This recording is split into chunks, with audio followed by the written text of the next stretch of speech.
오늘은 제49강입니다. 왜 요셉은 감옥에 갇혔을까?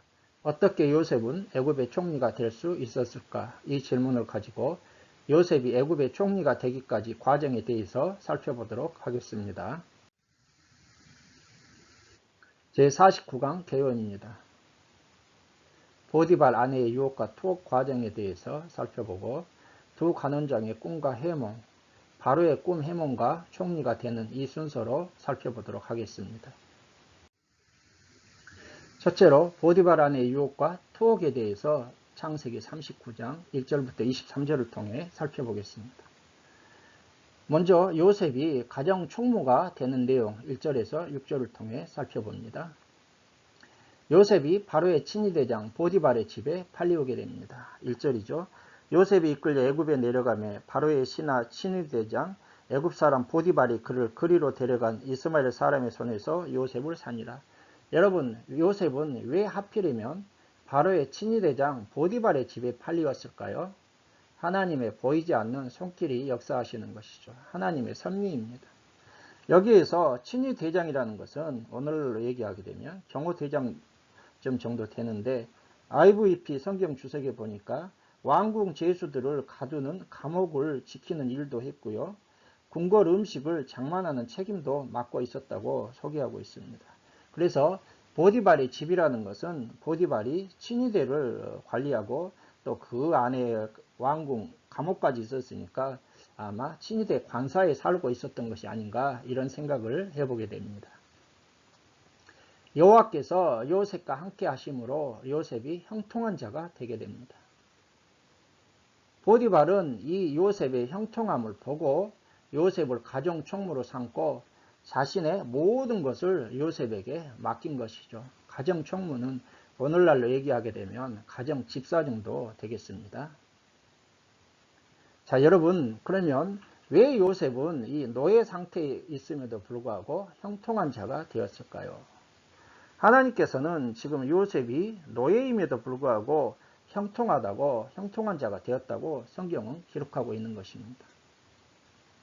형통의 의미는요, 히브리 언어로 차라, 돌진하다, 전진하다, 번성하다, 진행시키다, 성공하다, 이롭다는 이러한 뜻이 있습니다.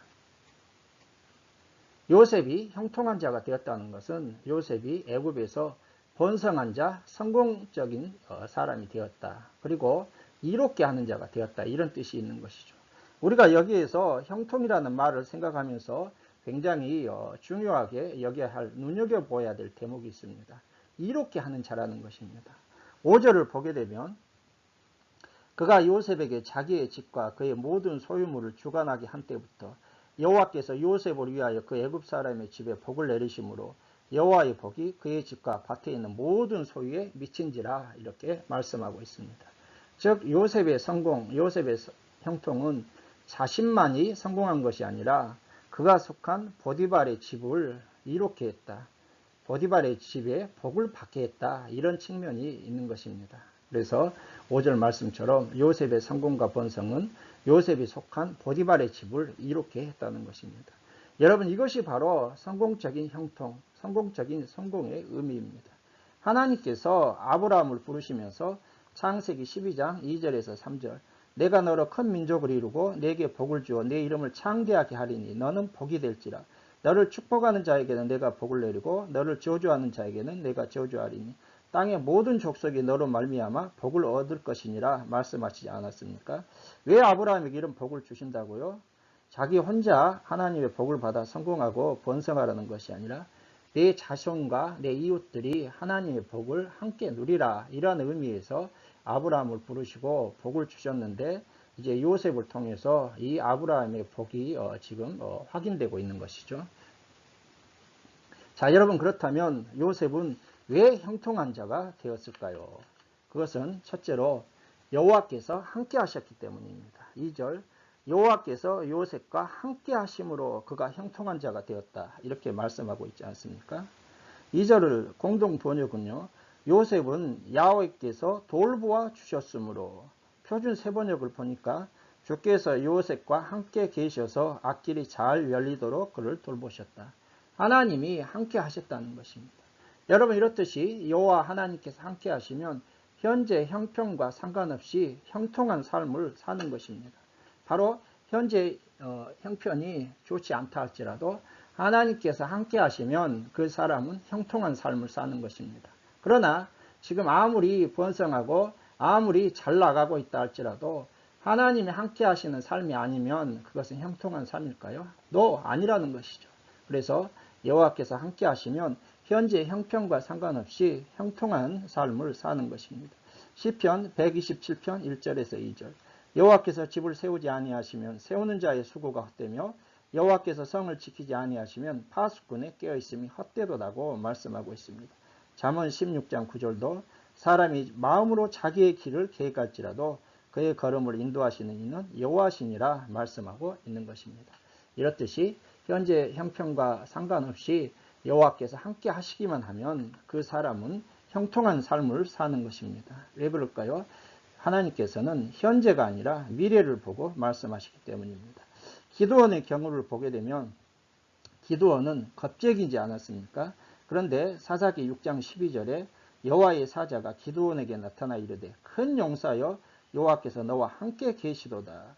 하나님께서는 현재 기드온을 보시는 것이 아니라 하나님이 함께 하심으로 미래의 용사가 될 기드온을 보고 현재 겁쟁이인 기드온에게 큰 용사라고 말씀하고 계신 것입니다.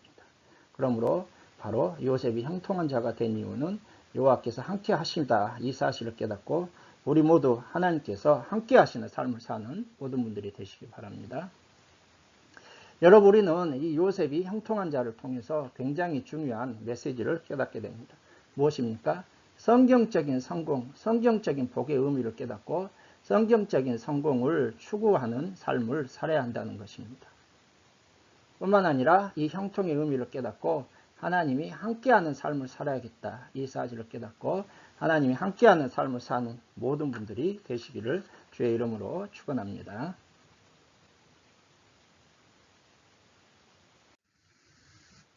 두 번째로 요셉이 보디발의 아내의 유혹을 물리친 내용을 7절부터 18절을 통해 살펴보겠습니다. 요셉의 용모에 이끌려 보디발의 아내가 요셉에게 동침하자고 유혹했습니다. 그런데 여러분 6절을 보게 되면요, 주인이 그의 소유를 다 요셉의 손에 위탁하고 자기가 먹는 음식 외에는 간섭하지 아니하였더라. 요셉은 용모가 빼어나고 아름다웠더라. 그렇게 기록하고 있습니다. 요셉의 용모가 빼어나고 아름다웠다는 것입니다. 이때 당시 요셉은 17세 때 애굽에 팔려가지 않았습니까? 그러니까 7절에서 그 후에 그의 주인이 아내가 요셉에게 눈짓하다가 동침하기를 청했다고 했습니다. 이때 요셉은 한 27세 정도 되었을 것입니다. 이때 당시 애굽 여인들은요, 외간 남자와 자유로운 연애를 할 수 있는 개방적이고 그런 엄탕한 사회 문화 분위기였다고 합니다. 그래서 요셉은 얼마나 요셉이 아름다운 청년이었는지 당시의 상황을 재미있게 묘사한 책을 보게 되면 보디발의 아내가 귀 부인들을 초청해서 다가를 베풀고 과일들을 깎게 했습니다. 그리고서는 요셉을 불렀는데 요셉이 들어오자 모든 귀 부인들이 요셉에게 정신이 팔려 그만 모두 손을 베고 말았다고 합니다. 요셉이 그만큼 잘생겼다는 것입니다. 왜 그랬을까요? 그의 어머니 라헬도 곱고 아리따운 여인이었다고 29장 17절이 기록하고 있지 않습니까? 요셉이 아마도 어머니 라헬을 닮아서 그렇게 아주 멋있고 오늘날로 얘기하게 되면은 꽃미남 그러한 미모를 가지고 있었다고 볼 수 있습니다. 어찌됐든 이러한 요셉의 용모와 27세 정도 된 젊음에 이끌려서 보디발의 아내가 요셉에게 동침하자고 유혹했습니다. 그러나 요셉은 거절합니다. 그럼에도 불구하고 보디발의 아내는 어떻습니까? 집요하게 유혹하는 것이죠. 10절을 보게 되면 여인이 날마다 요셉에게 청하였으나 요셉이 듣지 아니하여 동침하지 아니할 뿐더러 함께 있지도 아니하니라. 여러분, 우리가 이 사실을 통해서 깨달을 수 있는 것이 무엇입니까? 죄의 유혹이 끈질기고 그만큼 집요하다는 것입니다. 사탄 마귀가 한번 유혹에 실패했다고 해서 포기할까요? 아니죠. 사탄 마귀는 우리가 깨어서 쫓아버리면은 잠시 떠났다가 다시 오는 것이죠. 마귀가 예수님을 시험할 때도 예수님이 공생애를 시작하실 때 말씀으로 물리치지 않았습니까? 포기하지 않았습니다. 마귀는 잠시 떠나갔지만 계속 기회를 엿보았고 계속해서 예수님의 사역을 방해하고 그렇게 또 방해하는 모습을 우리가 보지 않습니까? 죄의 유혹이 그만큼 끈질기고 집요하다는 것을 요셉을 통해서 우리가 깨달아야겠습니다. 그런데 이제 둘만 있는 완벽한 환경에서 또 보디발의 아내가 기회를 놓치지 않고 유혹합니다. 요셉이 자기 옷을 버려둔 채 밖으로 도망하는 사건이 발생하게 됩니다. 둘만 있는 완벽한 환경, 보디발의 아내가 의도해가지고 이렇게 만들었는지, 아니면 어떤 주석에 보니까 요셉이 업무차 보디발의 아내가 있는 내실에 가게 되니까 둘만 있게 된 환경에서 유혹했다. 어찌됐든 이런 둘만 있는 완벽한 환경이 만들어지자 보디발의 아내가 기회를 봐서 같이 자자고 유혹한 것입니다. 그러나 요셉은 이 급박한 상황에서 자기 옷을 버려둔 채 밖으로 도망한 것이죠. 그러자 보디발의 아내가 도망친 요셉이 남긴 옷을 증거 삼아서 요셉에게 보복을 하게 됩니다. 13절에서 18절이죠. 보디발의 아내는 집안 사람들을 다 불러들어 가지고 자기를 요셉이 겁탈하려 했다고 그렇게 주장하고요. 또 자기 주인을 기다려서 요셉의 옷을 증거 삼아 모함합니다. 보복한 것이죠.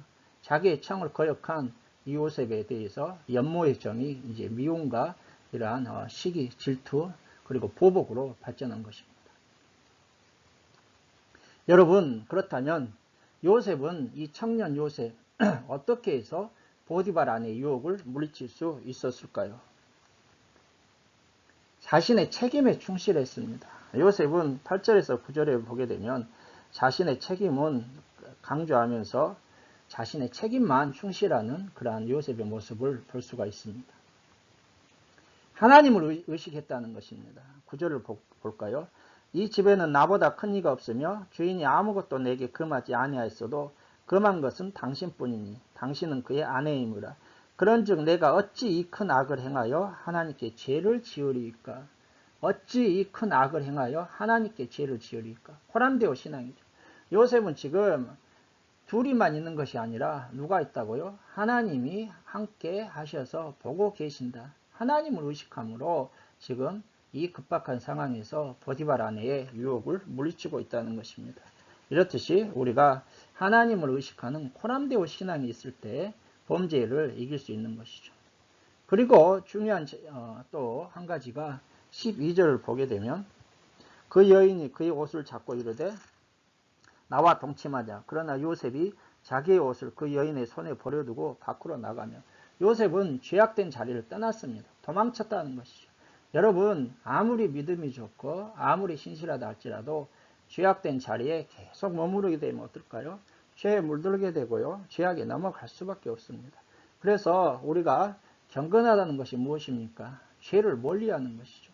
죄를 멀리하고 하나님과 가까이 하는 것이죠. 우리가 죄악된 자리에서는 일단 떠나고 봐야 됩니다. 도망치는 것입니다.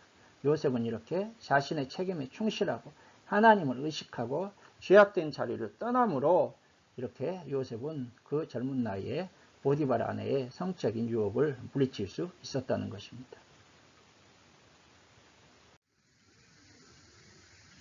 그러나 요셉은 누명을 쓰고 이제 감옥에 갇히게 됩니다. 19절에서 23절이죠.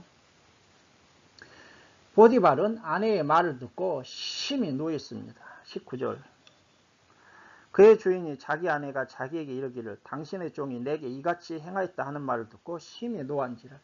당신의 종이 내게 이같이 하였다는 말을 듣고 심히 노했습니다. 보디발 입장에서는 심한 모멸감을 느낀 것이죠. 보디발의 아내는 요셉이라 하지 않고 히브리 종이 나를 희롱하려고 내게 들어왔다고 17절에서 말하고 있습니다. 가정 총무 요셉이 아니라 누구라고요? 히브리 종이 나를 희롱하려고 내게로 들어왔다. 당신의 종이 내게 이같이 했다. 여우같이 말하고 행동하는 보디발의 아내의 모습을 우리가 발견할 수 있습니다. 그런데 20절을 보게 되면 이제 요셉이 옥에 갇히게 됩니다. 20절 한번 볼까요? 이에 요셉의 주인이 그를 잡아 옥에 가두니 그 옥은 왕의 제수를 가두는 곳이었더라. 요셉이 옥에 갇혔더니 보디발은 요셉을 죽이지 않았습니다. 아마 체면 때문에 옥에 가둔 것 같습니다. 여러분, 이때 당시 아내를 범하는 강간범들은요 사형에 처하도록 그렇게 되어 있습니다. 그런데 보디발이 요셉을 죽이지 않고 옥에 가두었다. 무슨 의미가 있습니까? 보디발이 아내의 말을 듣고서 체면 때문에 옥에 가두기는 했지만 아내의 말을 의심하고 요셉을 신뢰한 그러한 측면이 있는 것 같습니다. 이제 요셉에게 물어봤겠죠. 네가 진짜냐? 실제 내 아내를 범하려고 했느냐? 요셉이 아니라고 사건장을 얘기했을 것이 아닙니까? 그리고 보디발은 평상시에 요셉의 그러한 삶의 모습을 보고 요셉이 그럴 리 없다 하고 요셉의 말을 신뢰했을 것입니다. 그럼에도 불구하고 체면 때문에 이제 죽이지는 않고 옥에 가둔 것입니다. 이 감옥은요, 친위 대장의 집 안에 있는 감옥이죠. 3절에 왕의 죄수들을 가두는 것입니다. 정치범들을 가두는 감옥이죠. 잡범들이 오는 것이 아니라 국사범들, 국직지간 정치범들을 가두는 그러한 감옥입니다. 그리고 이 감옥은 보디발 친위 대장의 집에 있기 때문에 보디발의 통지하에 있는 감옥입니다. 그래서 보디발이 요셉을 이 감옥에 가둔 것이라 이렇게 볼 수 있습니다. 자, 여러분, 그런데 신기한 일이 있습니다. 요셉은 감옥에서도 형통했다는 것입니다. 21절에서 23절에 보게 되면 여호와께서 요셉과 함께 하시고 그에게 인자를 더하사 간수장에게 은혜를 받게 하시매 간수장의 옥중 죄수를 다 요셉의 손에 맡기심으로 그 재반 사물을 요셉이 처리하고 이렇게 나오지 않습니까? 여호와께서 함께 하셔서 간수장에게 은혜를 받게 하셨습니다. 그러니까 요셉이 감옥에서도 형통한 것은 하나님이 역사하신 측면이 있고요. 또 간수장의 옥중 사물을 다 요셉에게 맡겼습니다. 제수가 제수들을 다스리는 정말 이상한 일이 벌어지고 있죠. 자, 왜 어떻게 이렇게 했을까요? 하나님의 역사하심도 있지만 여러분, 이 간수장도 요셉의 상황을 잘 알고 있었을 것입니다. 지금 이 요셉이 갇힌 감옥이 어디에 있습니까?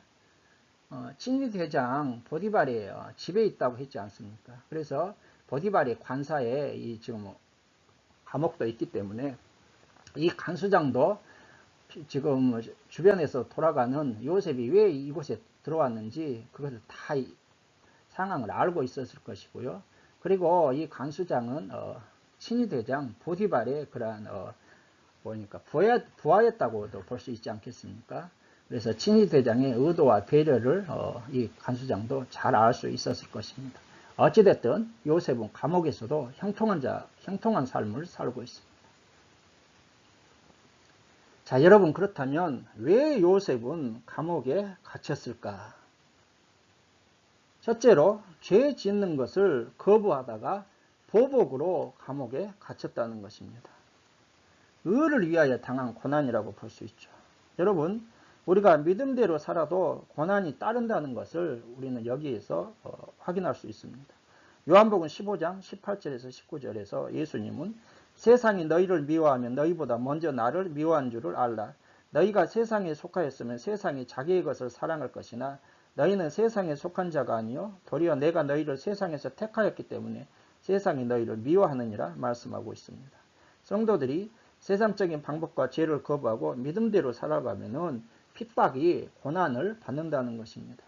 그래서 요셉이 당하는 이 고난은 의를 위하여 당한 고난이라고 볼 수 있죠.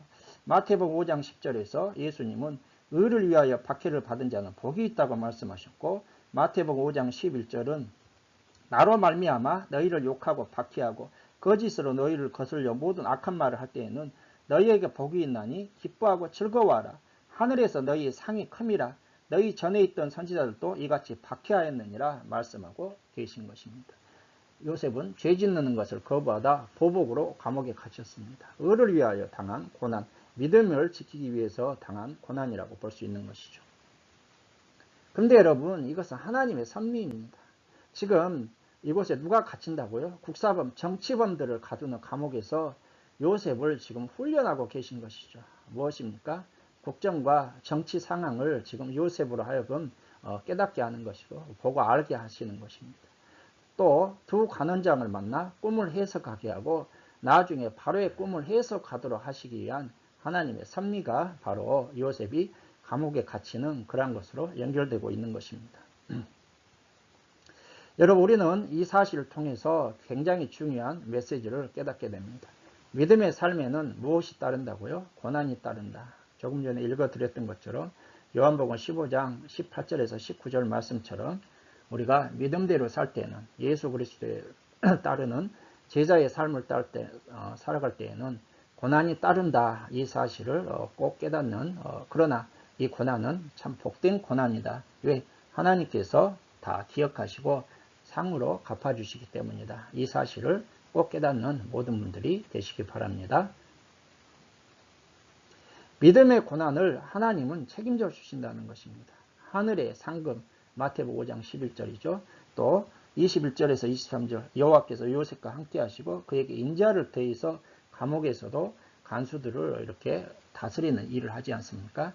요셉의 형통입니다. 이 사실을 꼭 깨달을 수 있기를 바랍니다. 두 번째로 두 관원장의 꿈과 해몽에 대해서 40장을 통해 살펴보겠습니다. 왕의 술 맡은 관원장과 떡 굽는 관원장이 옥에 갇히게 됩니다. 이들이 애굽 왕에게 범죄했습니다. 어떤 죄를 지었는지는 구체적으로 알 수 없지만 어찌됐든 범죄하고서 친위대장의 집안에 있는 감옥 요셉이 갇힌 곳에 갇히게 됩니다. 그러자 친위대장이 요셉에게 그들을 수종들게 하여 요셉이 그들을 섬기게 됩니다. 아마도 이 친위대장이 이 감옥을 관할하는 총책임자인 것 같습니다.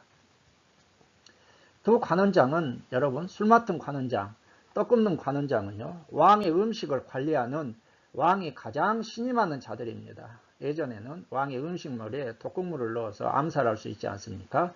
그래서 왕의 음식을 관리하는 왕이 가장 신이 많은 자들이 술과 음식을 관할했다는 것입니다. 느헤미야도 느헤미야 1장 11절에서 2장 1절에 보게 되면 왕의 술 관원이었다는 것을 알 수 있는 것입니다. 두 관원장이 꿈을 꾸고 근심했습니다. 하룻밤에 꿈을 꾸고 각기 내용이 달랐습니다. 하나님이 역사하신 것이죠. 그러자 이들은 자신들의 꿈을 해몽할 수 없어서 근심을 하게 됩니다. 이때 당시 애굽에는 꿈을 해석하는 사람들이 있었는데 이 두 관원장은 감옥에 갇혔기 때문에 꿈을 꾸고서도 그들을 데려와서 꿈을 해석할 수 없어서 굉장히 근심했을 것입니다. 요셉이 두 관원장의 근심빛을 알아보았습니다. 참 이걸 보게 되면 요셉이 얼마나 성실하게 일을 감당하는지 알 수가 있습니다. 요셉은 두 관원장에게 해석은 하나님께 있다고 하면서 꿈의 내용을 말해달라고 그렇게 얘기합니다. 요셉이 두 관원장의 꿈을 해석하게 됩니다. 술 맡은 관원장은 사흘 안에 복직되고 떡 굽는 관원장은 사흘 안에 처형된다는 의미라고 해석해 줍니다. 그때 요셉은 술 맡은 관원장에게 당신이 복직이 되면은 자신의 사정을 바로에게 말해 자신을 구원해 달라고 신신당부하게 됩니다. 15절을 보게 되면 14절에서 15절 당신이 잘 되시거든 나를 생각하고 내게 은혜를 베풀어서 내 사정을 바로에게 아뢰어 이 집에서 나를 건져 주소서. 나는 히브리 땅에서 끌려온 자요 여기서도 옥에 갇힐 일은 행하지 아니하였나이다. 이렇게 하소연하고 있습니다. 여러분 15절에서요 이 옥은 히브리어로 보르인데 그 구덩이란 뜻입니다. 그 구덩이란 뜻이에요. 그러니까 요셉이 애굽에 팔려오기 전에 형들에 의해서 구덩이에 갇혔잖아요. 그것을 지금 옥과 그것이 그 구덩이인데 요셉이 아직까지도 그때 그 상처가 요셉이 지금 강하게 짓누르고 있다는 것, 상처에 갇혀 있다는 것을 지금 이 술 맡은 관원장에게 얘기하고 있는 이것을 통해서 우리가 알 수가 있는 것입니다. 제3일에 요셉의 해몽대로 되었습니다. 그래서 술 맡은 관원장은 복직이 되고 떡 굽는 관원장은 이제 사형을 집행을 당하게 되죠. 그런데 신기한 일이 있습니다. 술 맡은 관원장이 요셉을 잊어버렸다는 것입니다. 23절 술 맡은 관원장이 요셉을 기억하지 못하고 그를 잊었더라. 여러분 왜 술 맡은 관원장은 요셉을 잊었을까요? 두 가지 측면에서 생각해 볼 수 있습니다. 인간의 본성입니다.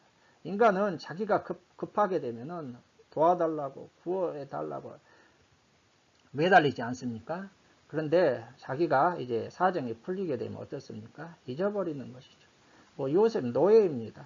저까지 것 하고 인간의 본성상 잊을 수도 있습니다. 여러분, 그런데요, 지금 이 술 맡은 관원장은 죽을 상황에서 요셉의 꿈대로 그대로 복직되지 않습니까? 그러니까 인간이 악하다 할지라도 이 상황만큼은 어떻게 술 맡은 관원장이 잊을 수가 없는 것입니다. 그런데 잊어버렸어요. 몇 년 동안 잊었습니까?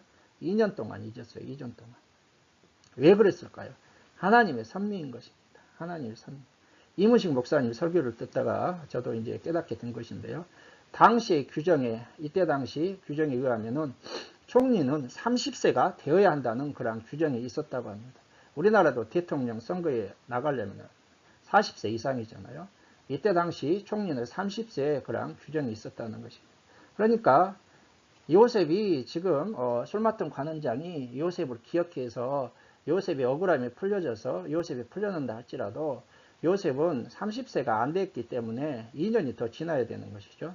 총리가 될 수가 없는 것입니다. 그래서 하나님께서는 이 30세까지 요셉을 기다리도록 하기 위해서 하나님의 섭리에 의해서 술 맡은 관원장은 요셉을 잊어버린 것입니다. 참으로 놀라운 그러한 일이지 않습니까?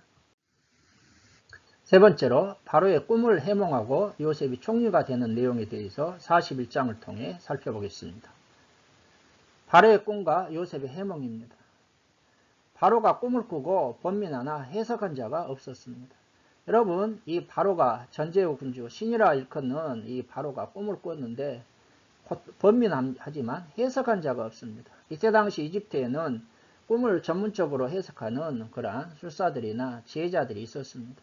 그럼에도 불구하고 이들이 해석할 수가 없습니다. 난리가 났을 거 아니에요. 우리가 다니엘서에도 보게 되면 느부갓네살이 꿈을 꾸고서 해석하는 자가 없으니까 화가 난 느부갓네살이 모든 그러한 지혜자들 죽이라고 하지 않습니까? 지금 바로도 꿈을 꾸고 범인한 해석한 자가 없으니까 이집트에 지금 난리가 난 것입니다. 이러한 상황을 보고 술 맡은 관원장이 요셉을 청구합니다. 지난 상황이 생각났다고 했습니다. 자신의 꿈을 2년 동안 잊고 있었는데 이제 이 사건이 터지니까 요셉이라는 자가 있구나 하고서 지난 상황이 생각났습니다. 하나님의 섭리인 것이죠. 그리고 또 술 맡은 관원장이 요셉을 청구한 것은 요셉이 바로의 꿈을 해석하면 자신도 공을 세워서 칭찬을 들을 수 있다는 그러한 인간적인 계산도 있었을 것입니다. 어찌됐든 술 맡은 관원장이 요셉을 청구하게 됩니다. 그러자 요셉이 해몽하고 대안을 제시하게 됩니다. 요셉은 해석에 앞서 하나님께 영광을 돌립니다. 14절에서 16절이죠. 이제 바로의 부름에 감옥에 있던 요셉이 몸을 단정히 하고서 바로 앞에 서게 되자 바로는 술 맡은 관원장의 청거를 통해서 요셉이 들었다. 요셉 네가 꿈을 잘 푼다고 들었다며 칭찬을 합니다. 그러자 요셉은 하나님께서 해석하신다고 말합니다. 16절 다니엘도 느부갓네살에게 다니엘서 2장 28절을 보게 되면 동일한 대답을 하지 않습니까? 이걸 보게 되면은 참 겸손할 뿐만 아니라 하나님께 영광을 돌려드리는 이러한 요셉의 모습, 다니엘의 모습을 우리가 발견할 수 있습니다.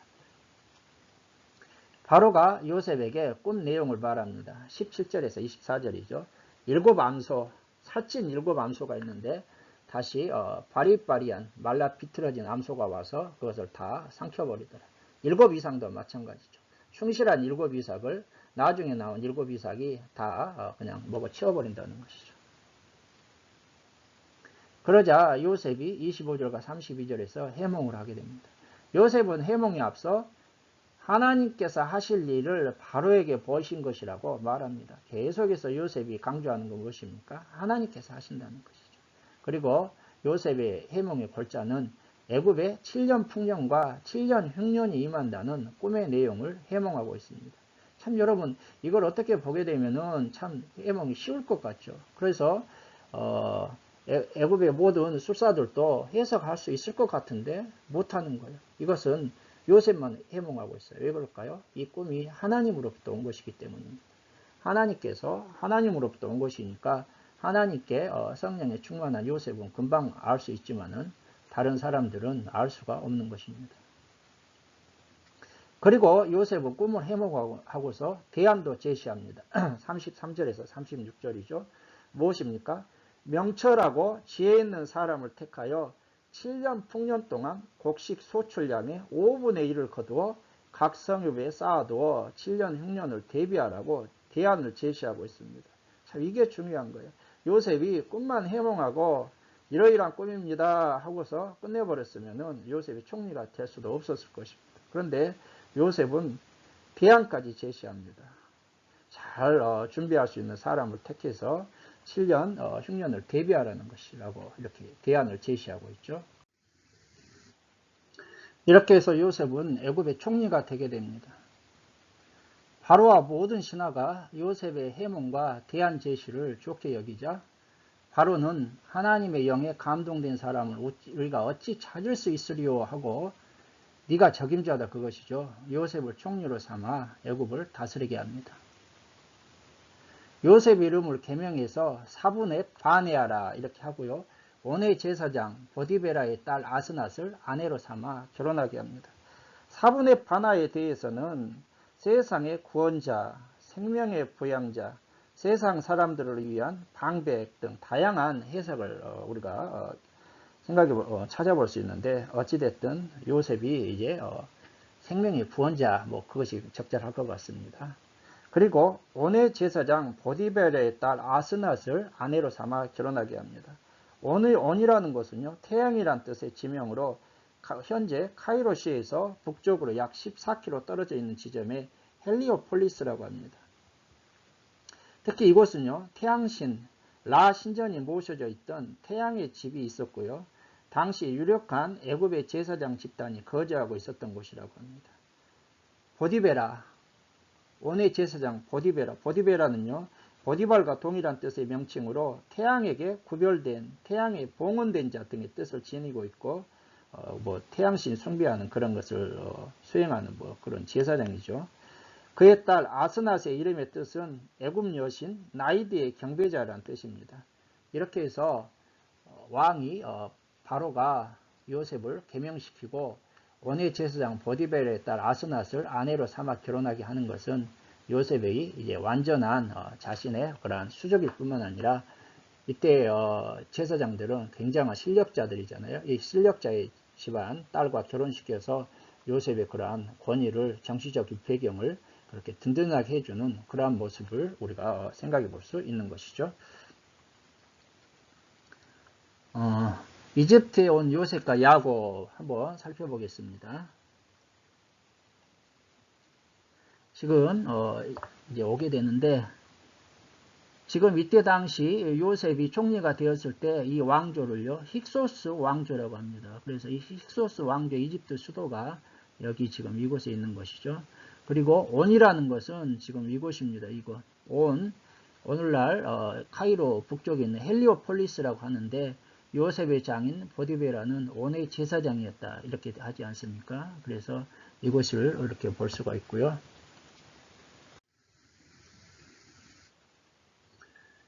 지금 헬리오폴리스 그래서 옛날 요셉 당시 온이라고 불렸던 것은 애굽 제사장인 장인 출신이 온 지역은 오늘날 카이로 외곽에 있는 헬리오폴리스이고 지금 그 전경이죠. 4D로 읽는 4D로 읽는 연대기 통독 성경에서 제가 사진을 카피했고요. 그 다음에 고대 애굽의 곡식 창고 모습이랍니다. 지금 이렇게 돼 있잖아요. 출처도 4D로 있는 연대기 통독 성경에서 사진을 제가 카피를 했는데 이게 바로 사일로 오늘날 뭡니까 곡식 저장 창고 있지 않습니까? 이집트 요셉이 곡식을 쌓을 때 그 곡식 창고 사일로 바로 그때 당시가 기원이라고 합니다. 그래서 오늘날도 그러한 곡식을 쌓을 때는 이 사일로를 이렇게 이용하고 있습니다. 자, 여러분 그렇다면 어떻게 요셉은 애굽의 총리가 될 수 있었을까요? 먼저 하나님의 섭리입니다.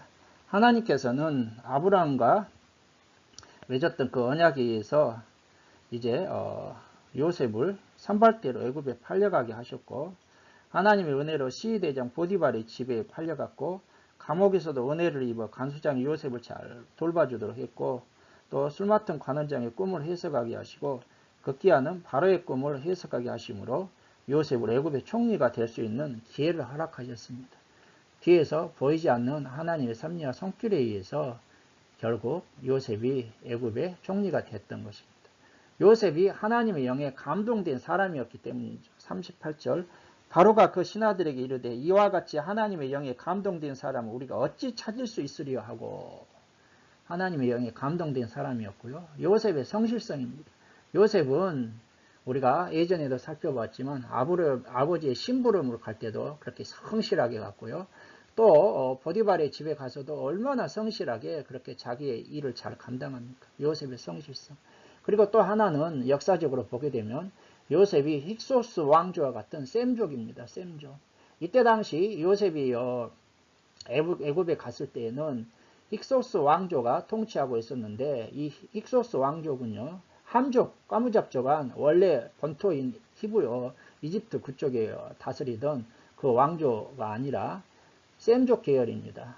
이방 셈족 계열이 쳐들어가 가지고 이집트를 정복하고 다스리고 있었는데, 이것을 힉소스 왕조라고 하는데, 요셉도 힉소스 왕조와 같은 셈족입니다. 그래서 이러한 역사적인 배경도 있다. 이것을 우리가 생각해 볼 수 있습니다. 이제 요셉의 총리직 수행을 하는 것이 46절에서 57절에 기록되어 있습니다. 요셉은 7년 풍년 동안 곡물을 거두어 각 성읍에 쌓아두게 합니다. 성실히 열심히 곡식을 거두어 드리죠. 요셉이 두 아들을 낳아 므낫세, 잊어버린, 형들에게 팔려왔던 그 상처, 그리고 또 애굽에서 종노릇 하는 것을 이제 다 잊어버리겠다는 것입니다. 그래서 므낫세라 지었고요. 에브라임, 창성한 자라고 지었습니다. 하나님께서 이제 나를 번성하게 하시리라, 에브라임이라고 지었습니다. 이걸 보게 되면 요셉은 변함없이 하나님을 경외하는 삶을 살고 있구나. 즉 이제 종으로 이집트에 팔려가서 총리까지 되지 않았습니까? 그렇다면은 일반적인 관점에서 보게 되면 어떻습니까? 자신의 신앙이고 뭐 정체성이고 다 버려버리고 애굽 사람처럼 살아가려고 할 것입니다.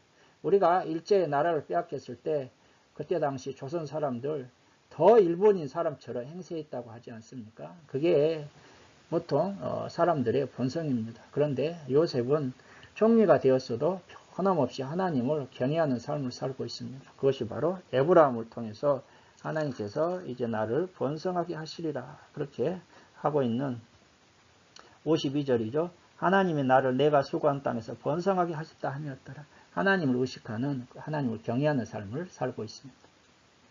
이제 7년 흉년이 시작되자 요셉은 창고를 열어 애굽 백성들에게 팔고 각국 백성들도 양식을 사러 애굽으로 들어오게 됩니다. 42장에 보게 되면 요셉의 형들도 이제 들어오게 되는 것이죠. 자, 여러분, 우리는 이 사실을 통해서 어떤 메시지를 깨닫게 됩니까? 하나님은 하나님의 뜻을 이루기 위해서 가장 적절한 때, 시기와 방법을 연출하시는 하나님. 요셉을 보게 되면 하나님께서 다 시기를 조정하시고 그 방법을 연출하지 않으십니까? 바로 이 하나님의 뜻을 이루기 위해서 가장 적절한 때와 방법을 연출하신 하나님, 이것을 깨닫고 늘 요셉처럼 하나님을 경외함으로 고난을 이겨나가는, 그리고 인내함으로 승리하는 모든 분들이 되시기를 주의 이름으로 축원합니다. 여러분, 저는 오늘 강의를 시작하면서 왜 요셉은 감옥에 gat혔을까? 어떻게 요셉은 애굽의 총리가 될 수 있었을까? 이 질문을 드렸습니다. 이 질문에 대한 해답을 얻으셨습니까? 왜 요셉은 감옥에 갇혔다고요? 죄 짓는 것을 거부하다 보복을 당한 것입니다. 믿음을 지키다. 의로운 고난이죠. 그리고 또한 하나님의 섭리가 있다고 했습니다. 어떻게 요셉은 애굽의 총리가 될 수 있었을까요? 이것도 하나님의 섭리, 하나님의 영에 감동된 사람, 요셉의 성실한 삶의 자세, 요셉이 힉소스 왕조와 같은 셈족이었다. 이러한 것을 우리가 살펴볼 수 있었습니다. 이렇게 해서 오늘 강의를 마치고 다음 강의에서는 이제 요셉이 형들과 상봉하고 요셉이 형들과 화해하는 내용에 대해서 살펴보도록 하겠습니다. 오늘 강의를 시청해 주신 여러분들께 감사를 드리고 다음 강의에서 찾아뵙도록 하겠습니다. 감사합니다.